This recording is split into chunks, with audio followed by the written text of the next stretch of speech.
Trigger point एक नहीं होता है। जब आप छोटे होते हैं ना तो आपको पता नहीं होता है। एक तो सवर्ण होने का सबसे बड़ा नुकसान ये है कि आप वो प्रिविलेज महसूस ही नहीं कर पाएंगे जो आपको मिला है।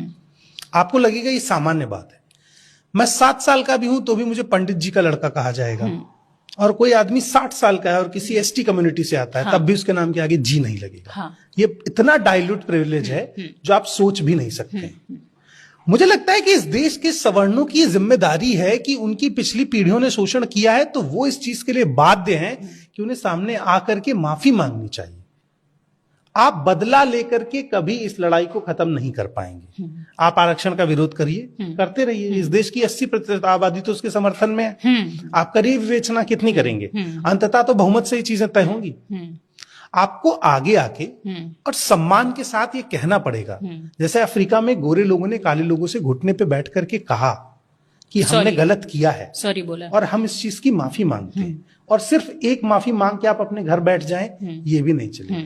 आपने 2000 साल शोषण किया है, आपको कम से कम 100 साल माफी मांगनी पड़ेगी। तो यहाँ पर ये वाली जब बात आती है ना, और भी कुछ लोगों के मुंह से मैंने ये बात सुनी, तो उसमें ये कहा जाता है कि अगर जैसे कि मान लीजिए आप भी ब्राह्मण परिवार से आते हैं, मैं भी ब्राह्मण परिवार से आती हूँ, हमने वो चीज फेस नहीं किया, बिल्कुल आपने सही कहा, जो कि उन बच्चों को फेस करना पड़ता है बचपन से लेकर के बड़े होने तक।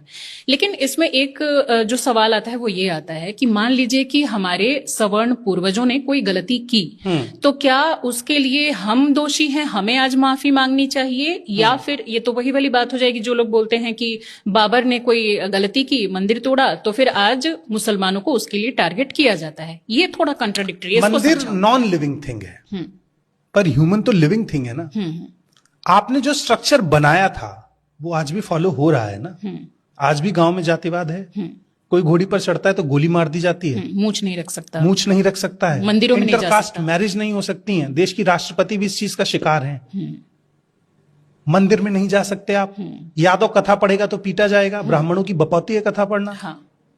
तो जब तक आप ये सत्ता नहीं छोड़ेंगे, जो आपको एक कास्ट प्रिविलेज वाली सत्ता है, तब तक आपको माफी मांगनी पड़ेगी। मैं कह रहा हूं जिस दिन इस देश में 4 शंकराचार्य में से 2 भी दलित होंगे, मुझे लगेगा कि सुधार हो गया। लेकिन वो कैसे होगा, ये आप बताइए। बदलाव कैसे? मैं ये सवर्णों से कह रहा हूं। वो आप बताइए। जब आप कह रहे हैं कि आपके बाप दादाओं ने नहीं किया, तो आप बना दीजिए शंकराचार्य एक दलित को।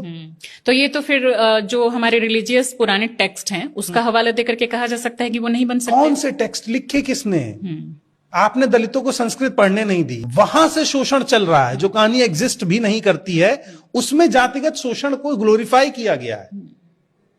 तो जब आपने पढ़ने दिया नहीं, लिखा खुद आपने, मंदिरों में घुसने दिया नहीं, भगवान को डिफाइन किया आपने, अच्छा खाना आपको मिला, मुझे जूठन मिली, पढ़ने का प्रिविलेज आपको मिला, मुझे स्कूल के बाहर बैठने को मिला, गांव में रहने का प्रिविलेज आपको मिला, मुझे गांव के बाहर रहना पड़ा, मैंने तालाब का पानी पिया, आपने कुएं का पानी पिया, तो मेरे डीएनए और आपके डीएनए में जमीन आसमान का फर्क है।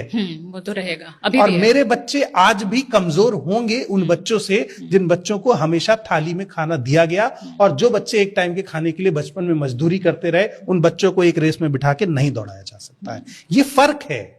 आप बराबरी पे आने का मौका दीजिए। एक बच्चा जिसकी पूरे दिन की लड़ाई ही एक टाइम के खाने की है, अब आप कह देंगे वो गरीब है तो ईडब्ल्यूएस मिल गया, तो ईडब्ल्यूएस का आपने विरोध क्यों नहीं किया?